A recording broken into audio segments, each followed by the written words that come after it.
Afternoon. Thanks everyone for being in Clara Barton Room B. Thanks Ellen for coming from the Kennedy Heights Art Center.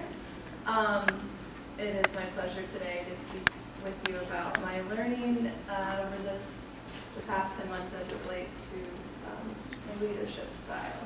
So, like many others in this room, I've probably spent more time than is necessary considering Public Ally's tagline, "Everyone leads," and trying to determine what exactly that means.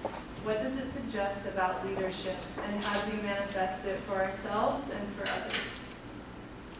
In preparing for this talk, I revisited an archive I keep of notes from books I read. All sorts of books that have provided insight and helped solidify so many aspects of my being. I was curious to see if over the years I'd snagged any snippets about leadership. And after finding that no, I had not quoted any lines directly about leading, I decided to do a quick search online to see what I might find and to get a sense of how others idealize leadership. So to start, I'd like to share a quote from an author named Brandon Sanderson, who admittedly I know nothing about, except that he must have a sense of humor.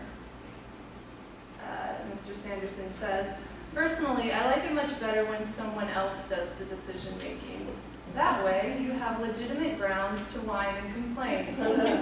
I tend to find both whining and complaining quite interesting and amusing, though sometimes, unfortunately, it's hard to choose which one of the two I want to do."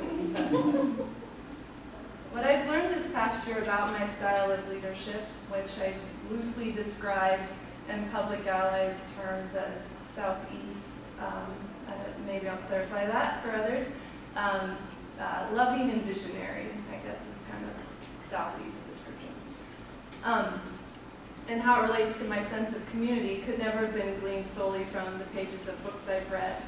Reaching genuine understanding required actually having diverse experiences, working with others, meeting the challenges of facilitating a team service project, and managing programs at my placement organization at the Kennedy Heights Art Center. A statement from my presentation of learning packet sums up the lesson I'd like to address today. I used to be unsure of the value of my style of leadership, but now I am attuned to the ways my innate abilities give space to others, allowing new leaders to emerge from within a group or community. Previously, while in the midst of our team service project and work at my placement organization, I really wasn't convinced of the value of my leadership style, though I was attempting to give myself the benefit of the doubt, to reconsider my approach not as a deficit, but rather a benefit. I didn't see myself as a leader and begrudgingly agreed that whatever I was, it was okay or fine enough.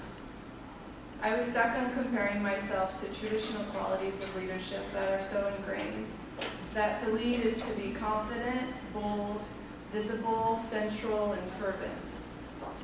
I don't mean to suggest that these should be undesirable traits, just that in being honest with myself, I have to admit that unless I'm debating politics with family members, those qualities are not often present in me.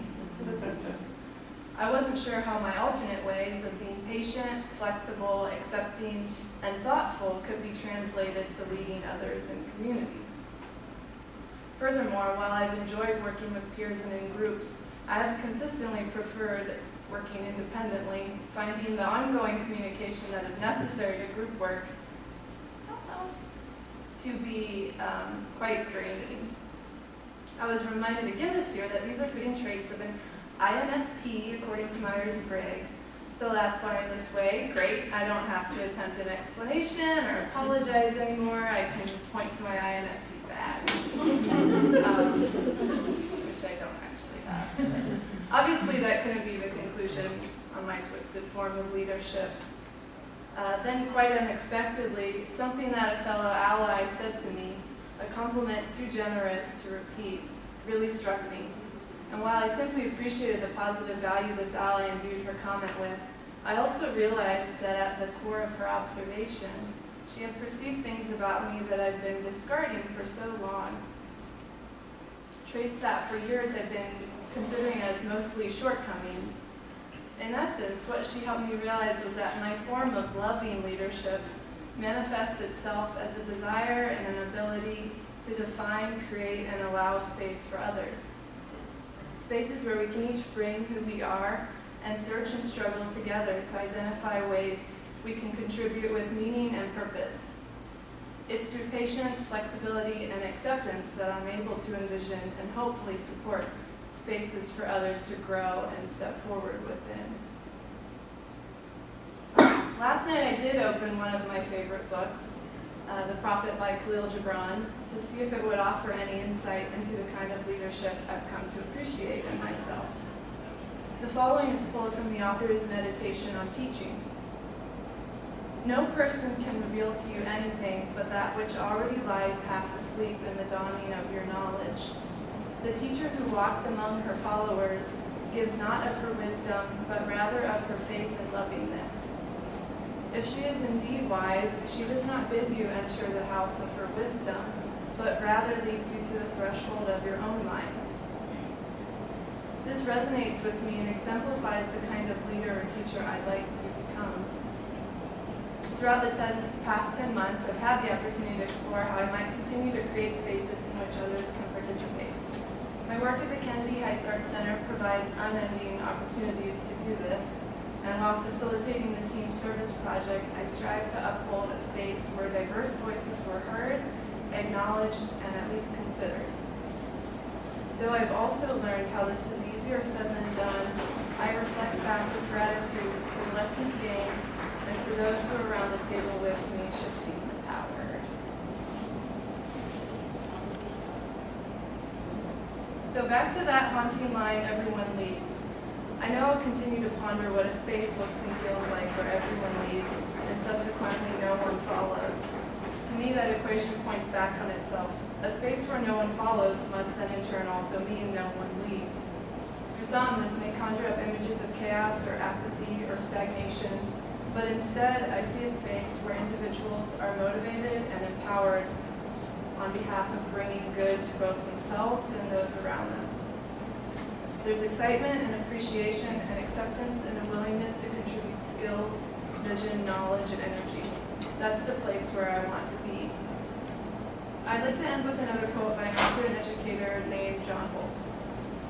Leaders are not, as we are often led to think, people who go along with huge crowds following them. Leaders are people who go on their own way without caring or perhaps even looking to see whether anyone is following them. Leadership qualities are not the qualities that enable people to attract followers, but those that enable them to do without them. They include, at the very least, courage, endurance, patience, humor, flexibility, resourcefulness, stubbornness, a keen sense of reality, and the ability to keep a cool and clear head, even when things are going badly. True leaders, in short, do not make people into followers, but into other leaders. That is all.